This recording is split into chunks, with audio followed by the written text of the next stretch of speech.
আসসালামু আলাইকুম বন্ধুরা, বাঙালি কন্যা চ্যানেলে আরেকটি মিষ্টি ব্লগে তোমাদের অনেক অনেক স্বাগত। আশা করি তোমরা আল্লাহর রহমতে বেশ ভালো আছো। আর আমিও ওই আছি মোটামুটি, জানো তো।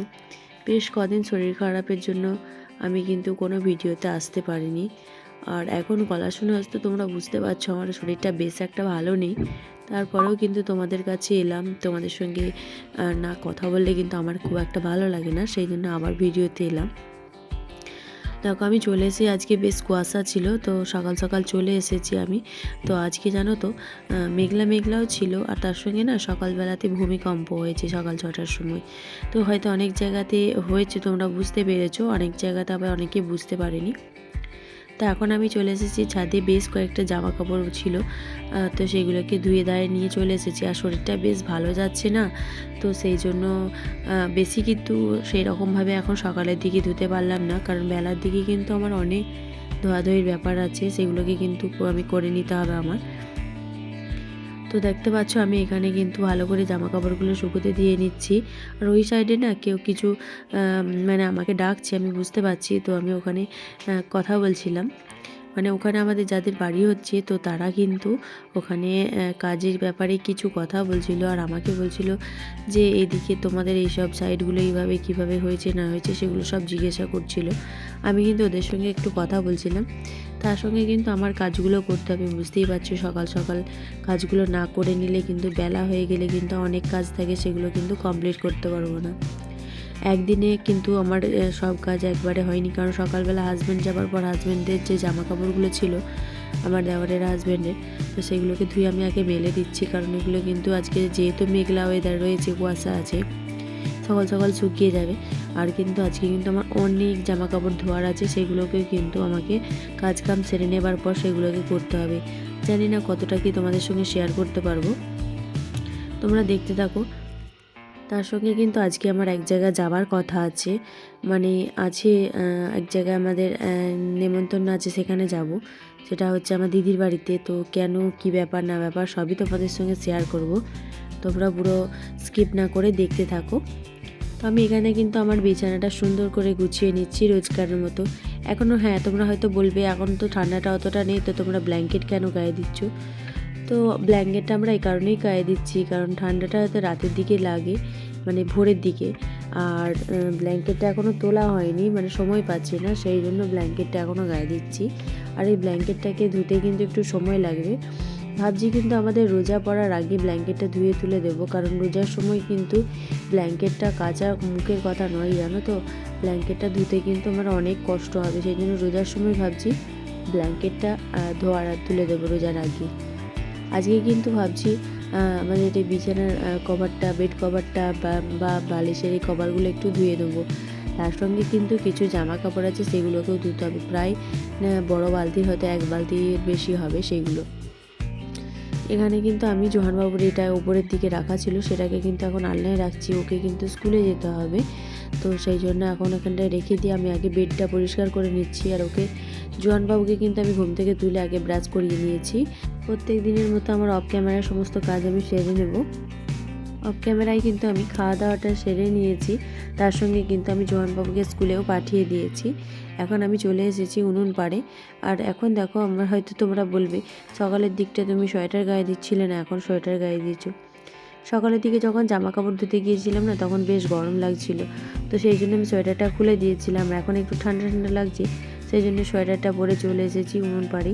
তো সোয়েটারটা আজকে ভাবছি ধুয়ে দেবো, কারণ এই যে উনুন থেকে ছাইটাই বার করছি, কদিনতেই হলো এই হয়তো ছাইগুলো লেগে যাচ্ছে। আর সামনেই তো বুঝতেই পারছো রোজার মাস আসছে, সব কিছু পরিষ্কার পরিচ্ছন্ন রাখাটা খুবই জরুরি, তাই সমস্ত কিছু ধুয়ে ধায়ে পরিষ্কার করে নেব। রমজান মাসে কিন্তু সব কিছু পরিষ্কার পরিচ্ছন্ন রাখাটাও বেশি ভালো।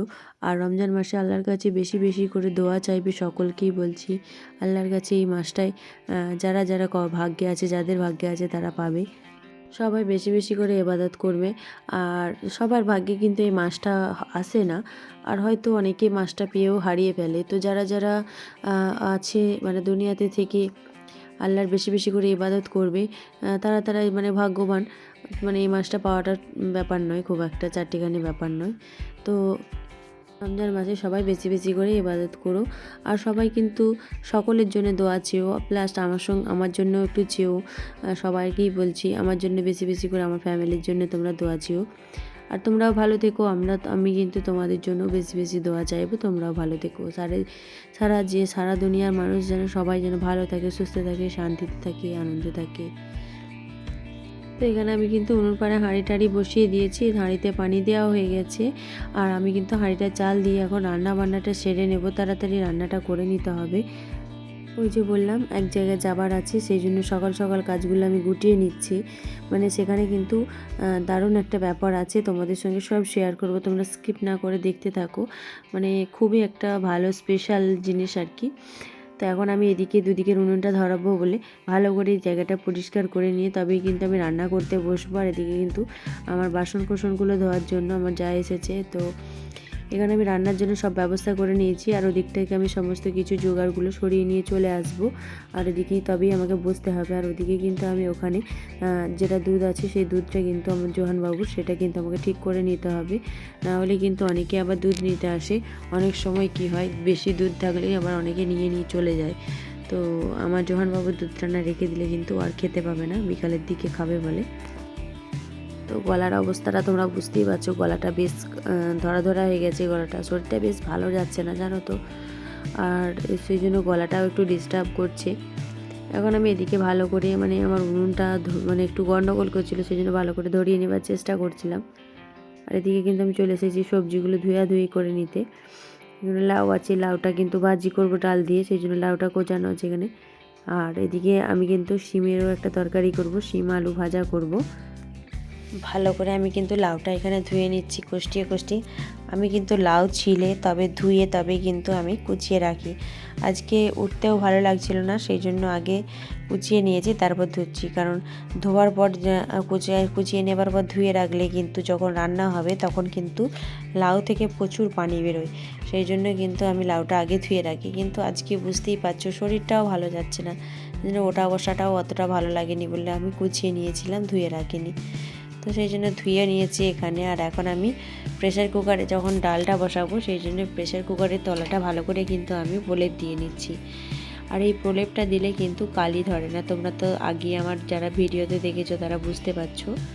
আর এদিকে কিন্তু আমি ভালো করে প্রলেপ দেওয়ার যে জায়গাটা রাখি সেটা কিন্তু রেখে দিচ্ছি।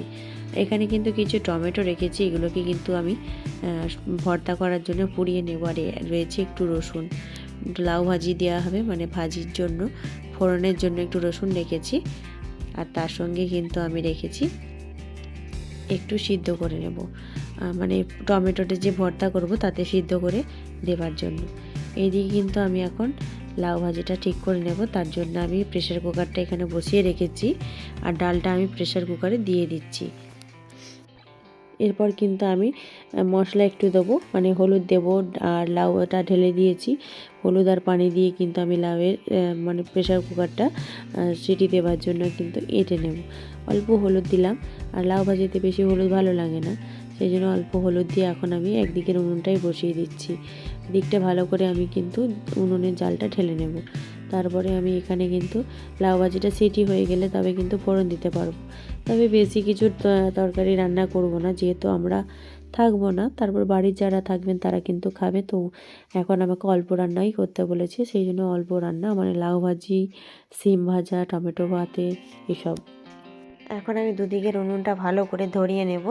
আর এদিকে কড়াই বসানো আছে, জানি না ধরাতে পারবো কিনা, কারণ কড়াই বসানো বা কোনো কিছু বসানো থাকলে দুদিকের উনুনটা মোটে ধরতে চায় না।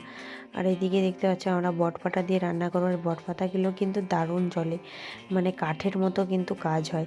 কাঠ যেমন একবার ধরিয়ে দিলে কিন্তু উনুন নিভতে চায় না, সেরকম কাঠের মতো কিন্তু বটপাতা, দেখতেই পাচ্ছ তোমরা বটপাতাগুলো কীরকম জ্বলছে সুন্দর। তাই বটপাতা দিয়ে কিন্তু রান্না করব। ওদিকটায় রান্না করব আমি শিম ভাজাটা। আর এদিকে কিন্তু কড়াইটা যেটা আমি সরিয়ে রেখেছি, এই কড়াইটাই কিন্তু ভাজিটার ফোড়ন করব বলে রেখেছি। দুটো কড়াই না হলে কিন্তু রান্না করতে পারবো না, সেই জন্য দুটো কড়াই কিন্তু আমি এখন বসিয়ে দেবো। তা উনুনটাকে ভালো করে ধরিয়ে নিতে হবে, উনুনটা না ভালো করে ধরলে কিন্তু আমি রান্নাটা ভালো করে করতে পারবো না। আর এই উনুন ধরানোটা না ভীষণ চাপের ব্যাপার হয়ে যায়, এই জন্য দেখতেই পাচ্ছ কত ধোঁয়া হচ্ছে। এটাকে একবার নামিয়ে না দিলে কিন্তু ভালো করে ধরবে না, আর এটা মানে পাতাতে ভালো রকম কিন্তু আগুন থাকে, মানে দেখতে পাচ্ছ কাঠের মতো কীরকম আগুনটা ভিতরে জ্বলে গেল। তো ভালো করে না উনুনটা ধরা পর্যন্ত কিন্তু আমি রান্নাটা বসাতে পারছি না। আর একদিকের উনুনটা যে ধরেছি ওটার জন্য যে দুদিকের উনুনটা তাড়াতাড়ি ধরবে না। এদিকে কিন্তু আমি শিম ভাজাটা চাপিয়ে দিয়েছি উনুনটা ভালো করে ধরিয়ে, আর এদিকে কিন্তু লাউ ভাজিটা আমি এদিকে তুলে নিয়েছি, ওইদিকে ভাতটা বসিয়ে দিয়েছি। এখন আমরা বেরিয়ে পড়বো। এই দেখতে পাচ্ছ আমরা চলে এসেছি যেখানে আসার কথা, মানে আমার দিদির বাড়িতে। ওর মেয়েটা কোরআন শরীফ খতম করেছে, তার সঙ্গে ইন্টারন্যাশনাল চ্যাম্পিয়নশিপ জিতে এসেছে, সেই জন্য ওরা কিন্তু একটা বেশ ভালো রকম আয়োজন রেখেছে। মানে বাড়িতে একটু মিলাদ টিলাদ দেবে, তারপরে কিন্তু লোকজন খাওয়াবে, সেই জন্য এইগুলোতে কিন্তু চিকেন বিরিয়ানি হবে। তো এখন একটু কেকটা কাটা হবে। তো আজকের মতো এখানে শেষ করলাম।